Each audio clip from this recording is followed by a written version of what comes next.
Hello friends, my soul purpose my soul mission में आपका बहुत बहुत स्वागत है। वेरी गुड मॉर्निंग दोस्तों, कैसे हैं आप? दोस्तों, ये जो टाइम रहता है इस पे हम लोग अक्सर मेरे पर्सन के साथ कुछ आपकी इस जर्नी के बारे में, हमारे कुछ पिछले एक्सपीरियंस के बारे में अक्सर बातचीत करते रहते हैं। तो मुझे लगा कि चलिए आज आप लोगों को भी हम अपनी इस चर्चा से रूबरू कराएं। सो डॉक्टर साहब, very good morning once again. वैसे हमारी गुड मॉर्निंग हो चुकी है। अक्सर क्वेश्चंस मुझे आ रहे हैं इस वक्त। जो डीएम्स हैं वो बड़ी डाउट में रहती है कि हम अपने डीएम को कैसे बताएं कि इनर वर्क करना चाहिए। और उससे बड़ा डाउट ये रहता है कि बहुत लोग कंफ्यूज हैं कि जो उनके डीएम होते हैं उनको इनर वर्क करने की बिल्कुल भी ज़रूरत नहीं है। सारा का सारा डीएफ जो करेगी उससे हो जाएगा, बिकॉज उनको ये लगता है कि we share the same chakra centre. तो जो भी है इनर वर्क डीएफ कर लेगी तो डीएम को करने की ज़रूरत नहीं है। तो शक्ति पार्ट तो जो होता है मैंने अपने हिसाब से काफ़ी कुछ समझाया है। मैं चाहती हूँ कि ये जो चर्चा है, ये व्यू कुछ आपके हिसाब तरफ से भी समझ हमको ज़्यादा बेहतर मिल पाएगा। तो आपका क्या मानना है? आई विल स्टार्ट कि इस जर्नी का एक नटशेल मैं आपको बताता हूँ कि होता ये है कि हम दो जन कहीं पे मिलते हैं and there is a spark and we think that we are in love, ठीक है, and a bubble phase comes in the life और दोनों को ही बहुत तेज़ अट्रैक्शन होता है। बट क्योंकि हम अवेयर नहीं होते कि हम ये अट्रैक्ट क्यों हो रहे हैं किसी की तरफ, तो गॉड या जो भी हमारे यूनिवर्स हैं वो इस चीज़ को समझाने के लिए एक सेपरेशन फेज देते हैं। उससे होता ये है कि when the separation phase comes, both side, मतलब आप ये मत समझिए कि डीएम बड़े आराम से रह रहा होता है, वो भी बहुत कन्फ्यूजन की एनर्जी में जी रहा होता है और डीएफ को तो सोल शॉक लग ही जाता है, राइट, ठीक है। सो इस सोल शॉक की वजह से she start searching why it is happening in my life, और उससे उसे ये पता चलता है कि she is actually a twin. अब ये चीज़ ये डायरेक्टली वो डीएम को बोल भी नहीं सकती, क्योंकि बोलेगी तो डीएम और रन कर जाएगा, भाग जाएंगे, विश्वास ही नहीं करेंगे, ठीक है। होता यह है कि now she starts again searching कि मुझे करना क्या है, and then they come to know कि हमें इनर वर्क करना चाहिए, है ना, हमें जो है अपने डीएनए हील करना चाहिए, हमें कर्मा क्लियरेंस करना है and all that. Once she starts doing all this, उसके साथ साथ वो अपने जो भी ब्लॉकेजेस हैं उस पर काम करती है, तो again the DM starts getting attracted toward, right, ठीक है। इररिस्पेक्टिव, उसे पता नहीं है, अभी भी उसे पता नहीं है कि वो इस जर्नी में है, ठीक है। बट क्योंकि चीज़ें हील हो चुकी हैं, जिस चीज़ से वो रन कर रहा था वो ख़त्म हो चुकी है, तो वो अट्रैक्ट होता है वापस से। डॉक्टर साहब, एक पॉइंट मैं ज़रूर इसमें ऐड करना चाहूँगी, क्योंकि ये डीएफ की साइड का है, राइट। तो क्योंकि हम लोग, आप भी जानते हैं कि both DM and DF share the same chakra centre, energy centres, right. तो हमने अपनी पास्ट लाइफ की नेगेटिविटीज़, इम्प्योरिटीज़ को जब रिलीज़ किया, सरफेस में लेके आए, जब हमको वो क्लैरिटी, पीस एंड बैलेंस में जब हम लोग आए, तो डेफिनेटली क्योंकि we share the same chakra centres, तो डेफिनेटली जो अगर हमारी एनर्जी चेंज हुई है तो आप सामने वाले की, मतलब डीएम की भी एनर्जी या आपकी भी एनर्जी चेंज होगी। दैट इज़ द रीज़न कि आप आते हो towards, attract towards your own energy. Correct, correct, because उसे एक्चुअली हीलिंग तो मिल रही है, but because of the 3D world around, उसे फिर भी समझ में नहीं आता है कि ये हो क्यों रहा है, राइट, ठीक है ना। वो हील हो रहा है और अंदर से वो भी हील हो रहा है एट द चक्रा लेवल, ठीक है। But because of the 3D world जिसमें वो फंसा हुआ है, हो सकता है वो किसी का हस्बैंड हो सकता है वो किसी का बेटा हो, and what ever it is, क्योंकि इस लाइफ में जो जो उसके साथ हुआ है उसका एक्सपीरियंस उसके साथ चल रहा है, ठीक है। तो वो मतलब आ तो जाता है बट वो अगेन वो फंसा हुआ है अपने 3D में। यस, बट क्वेश्चन यही है कि फिर क्या डीएम को इनर वर्क करना चाहिए? ऑफ कोर्स वही मैं आपको समझाने की कोशिश कर रहा था कि once you come in union, now it is the responsibility of the DF to educate DM. वो एकदम से कहने से कि भाई आप इनर वर्क करो नहीं करेगा, ठीक है, कोई नहीं करेगा। राइट, आपको ऐसे भी आप बोल सकते हैं कि मैं ऐसा करने लगी हूँ, मैं ऐसा जैसे करने मैंने लगी बहुत सारी हूँ।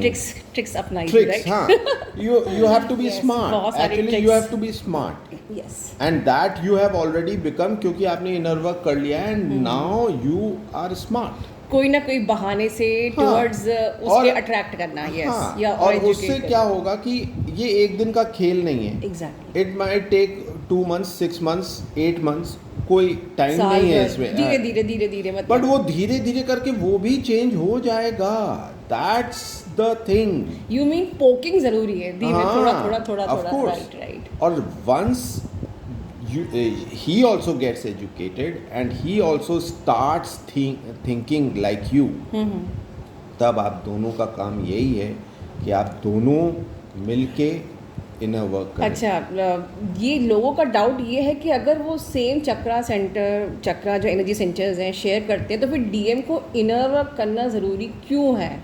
इनर वर्क करना ज़रूरी इसलिए है क्योंकि जब आप यूनियन में आओगे, ठीक है, तो आपका मेन उद्देश्य यूनियन में आकर के रहना नहीं है। आपका मेन उद्देश्य है मदर अर्थ की आपको फ्रीक्वेंसी बढ़ानी है, और फ्रीक्वेंसी तभी बढ़ सकती है जब दोनों जन मिल के, शिव और शक्ति, और ये भी तो है ना दोनों कि उनका मिलकर कर्मा के- भी तो उनका अलग है, अभी फिजिकल बॉडी तो अलग है ना, राइट? Of course, वो चीज़ अलग है। अगर हम अपने आप को शक्ति कहते हैं और डीएम को शिव कहते हैं, तो अगर आप ध्यान से देखें तो शिव जी जो हैं वो तब करते हैं, राइट, करेक्ट वो करते हैं तब भाई, वो भी तो वो शक्ति से कहीं ज़्यादा तब करते हैं, करेक्ट ठीक है। तो कैसे हम मान ले कि शिव को कुछ करने की ज़रूरत नहीं है, वो बाग में टहले और हम बैठ करके तपस्या करें? ये कहीं नहीं है, ग्रेट, क्या ये जवाब, कहीं नहीं। बहुत बढ़िया। दोनों को काम करना पड़ेगा, तभी मदर अर्थ की फ्रीक्वेंसी हम बढ़ा पाएंगे। And that is actually why you are born and why you have taken multiple lifes to come into union. Yes, if you don't understand now, again you will be into multiple life मतलब वो cycle. जो matrix से exit ही नहीं कर पाएंगे। हाँ, नहीं कर पाएंगे। एक्चुअली जो समझ में आया है, जैसे कि आप भी बताते हो कि हमारे बिलीफ सिस्टम तो अलग होते हैं ना, मतलब बिल्कुल। हम लोग फिजिकल बॉडी तो अलग है, ठीक है, we share the same chakra centre, but जो आपके पास्ट लाइफ के कर्मास रहे होंगे, आपका जो डीएनए पास्ट लाइफ का वो अलग रहा होगा, देन बिल्कुल। Energy blocks you have created in your life. So basically 3 चीज़ ही बहुत इंपॉर्टेंट होती है इस जर्नी के लिए। तो ये तो फिजिकल बॉडी के हिसाब से अलग अलग हुई, भाई मुझे मेरा कर्मा क्लियर करना है, आपको अपना, बिल्कुल करना पड़ेगा। मेरे को अपना डीएनए हील करना है, आपको अपना। तो ये तो चक्रा से तो हो नहीं जाएगा। ओनली योर इश्यूज जो कहते हैं ना हमारे विषय विकार, ये सब चीज़ें जो हैं। सी, यूनियन का मतलब यहाँ फिजिकल प्लेन पे एक यूनियन अलग है और 5D प्लेन पे यूनियन अलग है। Once you are no more in this world, आपकी वो दोनों पार्ट की आत्मा को एक होना है। How will it become one yes, if you don't have that same energy? Exactly. फिर वही चक्र शुरू हो जाएगा, वो उसको रीबर्थ लेना पड़ेगा, बिकॉज उसने जो है कर्मा क्रिएट किए हुए हैं। आपको रीबर्थ लेना पड़ेगा क्योंकि आपने भी अपने कर्मा क्रिएट किए हुए हैं। राइट। तो फिर इस यूनियन का मतलब ही क्या हुआ? यूनियन का मतलब ये है कि आत्मा को एक करके और मर्ज हो जाना यूनिवर्स में। आपका मतलब ये हुआ कि यूनियन का मतलब होता है कि because this is the journey of path of enlightenment. Yes. तो दोनों को ही ज़रूरी है अपना अपना कार्मा बैगेज क्लियर करना, अपना अपना डीएनए हील करना, और जैसे एनर्जी ब्लॉक्स हो गए वो क्लियर करके अपने विषय विकारों को, क्योंकि विषय विकार आउट ऑफ द संस्कार and the family belief system जो डीएम के अलग रहते हैं और डीएफ के अलग रहते हैं, तो उनको अपना अपना ही सारा काम करना होगा। एंड वो करने के बाद डेफिनेटली जब वो सेम एनर्जी में आएंगे, बिल्कुल। then only you can get the enlightenment. Yes. Right. और यहाँ पे जो है एक्चुअली डीएफ जो है वो एक टीचर की तरह है। टीचर पहले खुद पढ़ाई करता है, फिर बच्चों को पढ़ाता है। एग्जैक्टली। राइट। सो वैसे ही इसको खुद पढ़ना पड़ेगा, और ये जब पढ़ लेते हैं तब वो एजुकेट करते हैं सामने। बहुत लोग कंफ्यूज होते हैं कि यूनियन में एक तो बहुत सारे ऐसे वीडियोस होते हैं जो ओनली डीएम डीएफ सेंटर्ड होते हैं, जिसमें कि जो मुझे समझ में आता है कि इस यूनियन का मतलब यूनियन में आना एंड देन रोमांस करना।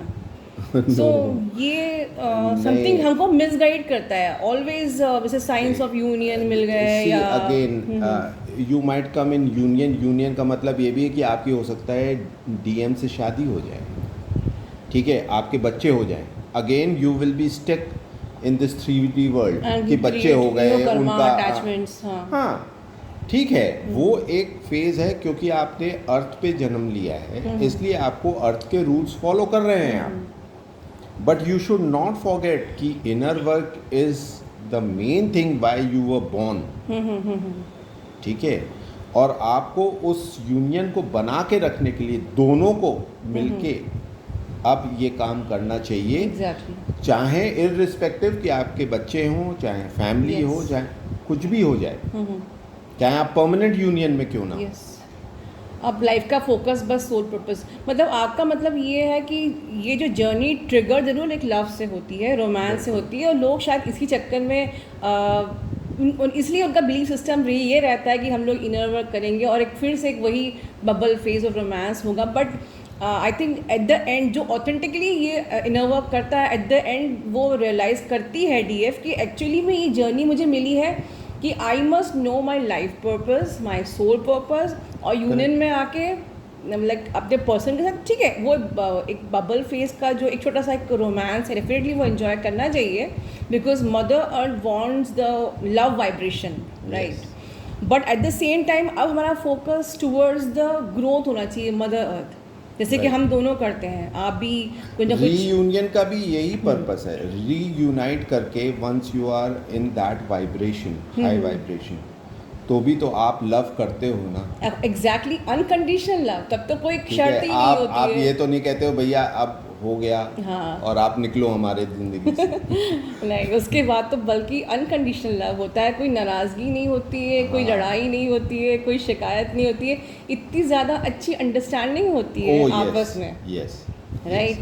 Because now you start understanding tremendously, बिल्कुल टेलीपैथी वाली ना, कि जब बिल्कुल बिल्कुल।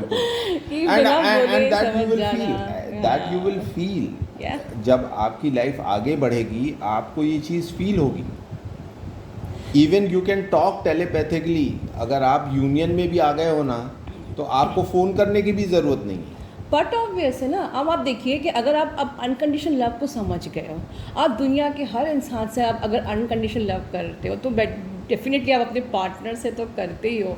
तो कई लोगों को ये भी रहता है कि शायद परमानेंट यूनियन के बाद फिर वो हो सकता है, लाइक सेपरेशन आ सकता है।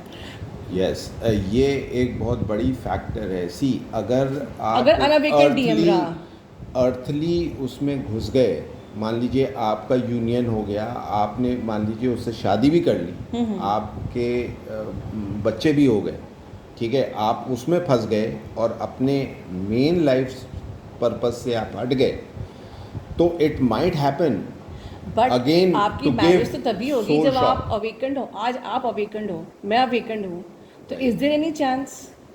मैं ये बोल रही हूँ। हाँ, ऐसे में चांसेस कम हो जाते हैं, क्योंकि अगर आप दोनों जन अवेकेंड हैं तो आप वो काम ही नहीं करेंगे। बट हाँ, जिसके जो लोग लिए सिर्फ जल्दी से रोमांस करके शादी करने वाले, उसमें किसी हाँ, प्रकार से शादी कर ली, ठीक है, yes, बट अभी पर्सन जानता नहीं है आपका कि इनर वर्क कुछ किया नहीं, कर्मा क्लियर किया नहीं, डीएनए क्लियर किया नहीं, और अभी उतना अनकंडीशनल लव सीखा नहीं, तो डेफिनेटली फिर से जैसे कि मैरिड फ्रेंड्स में अक्सर होता है जिस प्रकार से आपके झगड़े होने शुरू हो जाएंगे। मान लीजिए वो हस्बैंड बन भी गया, तो झगड़े होने शुरू हो जाएंगे। हो सकता है वो जो है फिर से किसी थर्ड पार्टी में जाके फंस जाए, या मुझे आप लग रहा कहीं है फंस कि अगर जाए। हम लोग बातें करते रहे तो ये वीडियो तो बहुत लंबा हो जाने वाला है। तो देखिए, अब हमारी बातें तो चलती रहेंगी। मुझे लगता है कि मुझे अपना ये वीडियो यही समाप्त करना चाहिए। एट द एंड सबसे पहले तो मैं आपको थैंक यू बोलूँगी कि आपने अपने व्यूज़ हमारी सोल फैमिली से शेयर किए हैं। And second thing, at the end में यही कहना चाहूँगी कि इस प्रकार के लाइक ये आप लोगों की जो नीड है, इसीलिए ऐसे वीडियोस बनते हैं जहाँ पर आपको डीएम और डीएफ के बारे में बहुत ज़्यादा आपको आपके फोकस को रखा जाता है, डिज़ायर से कनेक्ट किया जाता है। तो आई थिंक इस पोर्टल का हम लोग बेस्ट फ़ायदा उठाएं by focusing in your self. अपने पे फोकस करिए, ये अपनी ग्रोथ में, जैसे कि कल का मेरा वीडियो था कि हमको अपना और असेंड होना है। आगे भविष्य में मैं वीडियो बनाऊंगी about the how to activate your soul star chakra, how to create your own मरहबा। बहुत बड़े बड़े टॉपिक से मुझे बात करनी है जिससे कि आप एग्जैक्टली ये जान पाओ कि मैं कहाँ से आई हूँ, ठीक है, हु एम आई। तो अब आपका पर्पस ज़्यादातर ऐसे वीडियोस पर अट्रैक्ट होना नहीं है कि डीएम और डीएफ के बारे में ज़्यादातर बातें हो रही है, ठीक है। बातें हम लोग भी मिल के बहुत सारी कर सकते हैं, बट आई डोंट वांट, मतलब वी डोंट वांट कि आप लोगों को किसी डिज़ायर में हम लोग रखें। डीएम को इनर वर्क करना पड़ता ही है, जैसे कि डॉक्टर साहब ने बताया है, क्योंकि सबका जो बिलीफ सिस्टम, संस्कार, कल्चर अलग होता है। उसके हिसाब से जो उनकी आत्मा, उन पे जो लेयर चढ़ती हैं और आपकी आत्मा पे जो लेयर अलग से सेपरेटली चढ़ती हैं, उन्हें तो हमें क्लियर करना ही है। उन्हें भी अपनी जो सोल का हिस्सा उनके पास है उसको तो क्रिस्टल क्लियर करना ही है। उनकी जो कर्मों को क्लियर करके, उनके डीएनए को क्लियर करके, उन्हें जो एनर्जी ब्लॉक्स अपनी लाइफ में क्रिएट किए, इसके कारण से उनको प्रॉब्लम आ रही है, that need to be clear by the DM only. बिल्कुल आप उनको एजुकेट करके, अगर आपकी बातचीत चालू हो गई हो तो आप एजुकेट करके कुछ ट्रिक्स अपना के बिल्कुल धीमे धीमे पेशेंस रख के अपने पर्सन को इनर वर्क करने के लिए मजबूर कर सकते हैं। और हमारे चैनल पे ऐसी बहुत सारी डीएफ हैं जो मुझसे कंसल्ट करके अपने पर्सन से इनर वर्क करवा रही हैं। सो हम अपनी वार्तालाप को यही ख़त्म करते हैं, और आप लोगों को भी बहुत बहुत धन्यवाद हमें सुनने के लिए। और बस खुश रहिए। Love you all, God bless you all. God bless you. आपका दिन शुभ हो।